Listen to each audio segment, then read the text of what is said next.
Hello, welcome to Ripper Reads. This time around, I'm going to read the short story Permission. There's a tie, actually, in this story poll between Permission and Nick Gaines Insight. So, y'all are in the mood for Nick. The short story that won for this month to be released next month was also a Nick story, so this should be fun. I love Nick Coates, so I'm stoked by this.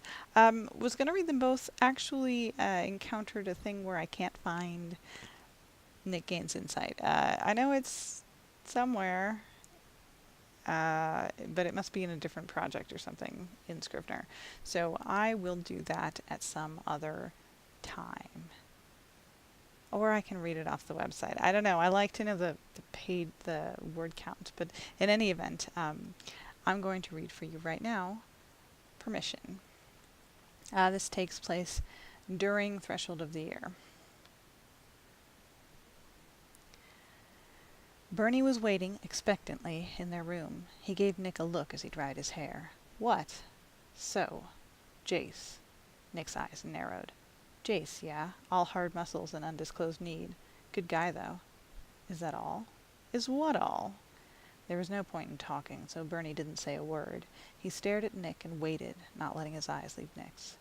Of course Nick broke first, looking away, draping the towel over a chair, a sure sign he was invested in the conversation. If he was trying to provoke, he would have thrown it. I shouldn't have argued with you in front of him. Or Hugh matters more to you. I don't mind. I know you don't mind, Bern, but not everything's about you. Still naked, Nick sank down on the bed. When he ran hands through his hair, little drops hit his shoulders, slid down his chest, still red from the mop flogger. So, Bernie made his voice dry. Jace. Nick growled wordlessly at him. I'm not asking, so can it? Why aren't you asking? Because I barely know him. You barely know him. Plus, you let me fuck him without it, so what's the point? Bernie sighed, moving closer, gesturing until Nick turned so he could get his hands on Nick's shoulders. What does it matter how well we know him? If he intrigues you, that's enough. He doesn't... It's not... Nick's head lowered. I know the way his eyes take in a room, looking at everyone, knowing he's not a part of it. That was me for years. All the years before we met, and all the years we were too stupid to be together. So ask me for permission, you fool. But Nick wasn't a fool. Not really. There was some line here for him that Bernie wanted to understand. He dug in a little harder with his thumbs, suppressing a groan out of Nick. Oh, God, you're fucking evil. That feels so good. It was a blessing that Nick couldn't see his expression, didn't know how much it hurt, that even after all this time, his brain casually categorized feels good with evil. He's proud and arrogant. He doesn't want anyone to know he's in pain. Nicky, do the man a service and talk to him. Nick's shoulders stiffened. What are you saying? I'm saying ask the fucking question. I don't want to. Everyone else is family, people I can't hide from, even if I try. You won't ask me for permission to speak freely with Jace because if you want to, you can deceive him? How in your twisted brain does that make any sense? It's not about deceiving him. It's about... He broke off. I think it'll freak him out. Okay? He's arrogant and proud, and if he knew I get you coffee in the morning because it's how I serve you, I think he'd freak out. If he knew we had to have this conversation, he'd freak out. Oh. Bernie shifted to the side and pushed Nick down, kneeling over him fully clothed, sitting over his tenderized nipples, letting the denim drag. Are you ashamed? Nick's eyes, blue and clear and unyielding. You know I'm not. You won't share yourself with him because you don't want to make him uncomfortable? Public spirit of you, Nicky. Maybe I don't want to see the thing where someone thinks I'm a battered woman. Really? Bernie pressed his fingers to Nick's lips, and they parted, Nick sucking lightly. You will tell him about us, today. If you'd like to have an actual conversation with him, you'll need to ask for permission to speak freely. But you will tell him that I make all the decisions, Nick. You will tell him that if I didn't allow it, you wouldn't speak to him at all. Teeth, still gentle enough, closed around his fingers, a protest. Nick's brows drew down, but he wouldn't say anything until Bernie released him. Bernie leaned down to kiss Nick's forehead, lower still to whisper in his ear.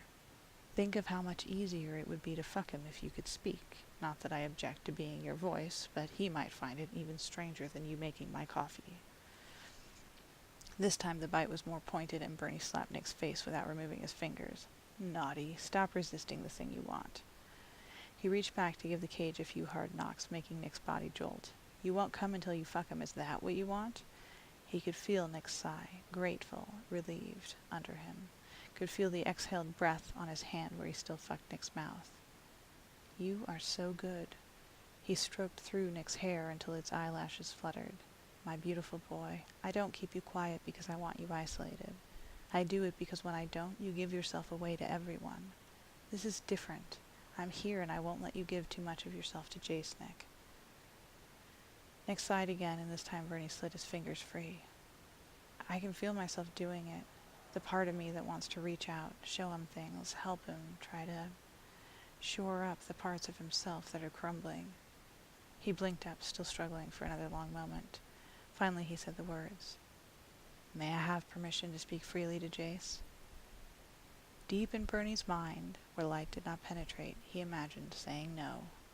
That Nick believed him, that a man who expected everyone to betray him actually took on faith that he would keep his word was a rare gift. But, like all gifts, it could be misused. Bernie banished the cruelty with a mental shake. It was the kind of thing he would have done when he was younger, before he understood the nuances of sadism, before he realized there was more power in restraint than there ever could be in action. Yes. Jesus, I can't believe you just hesitated, you jerk. I almost lost my shit. Even in this I serve you, love. I need to work on some invoices today. Talk to him before dinner. Yeah, okay, so I should make it explicit, right? Let's not repeat the Will's uninvited guest problem. Make it clear to him what it means. He expected a defense or a return jibe, but Nick only nodded. Got it. His hands moved up Bernie's arms. Shouldn't you mark me as your own or something, before you send me out to talk to smoking hotties like Jace? You want me to piss on you, Nicky, so he smells that you're mine? Ha, not unless we can get Leo down here again to make horribly uncomfortable. Bernie grinned down at him. Ah, memories. Fingers tightened on his biceps. Really, though, I'll talk to him explicitly, but I want to feel you on my skin when I do. I think I can do you one better. You remember that dildo I showed you, the blue one? Nick shuddered. I still maintain there's no way the dude on the video took all of that without muscle relaxers at the very least. Oh, I'm more of the find the correct incentive school. Bernie held his gaze and waited. You did not. Oh my God. Nick's body went tight. Such a pleasing ride when Bernie was on top of him. Fear, excitement, dread. Jesus Christ, Bern, if you fuck me with that thing, I won't be able to move for the rest of the day. I guess we'll find out. Another shudder. I loathe you. Bernie leaned down to claim a kiss. Oh, I know. Maybe I'll just pretend it's Jace's dick. Eyes glittering with mischief, Nick smiled. What do you want to bet he has a monster cock? I predict we will find out. Bear in mind, Nicky, that if you continue to provoke me, I might have to keep you stretched so wide you hardly feel him. I'm not afraid of your threats, Bern. Except he was. Just a little. Just enough. Bernie only smiled. New Year's at the beach house had yet to disappoint. There you have it. That's permission. And that's it. Usually I read super long things. This is less than 10 minutes. I'm shocked. So I will see you next time. Thanks for watching or listening, depending on how you're consuming this. Bye.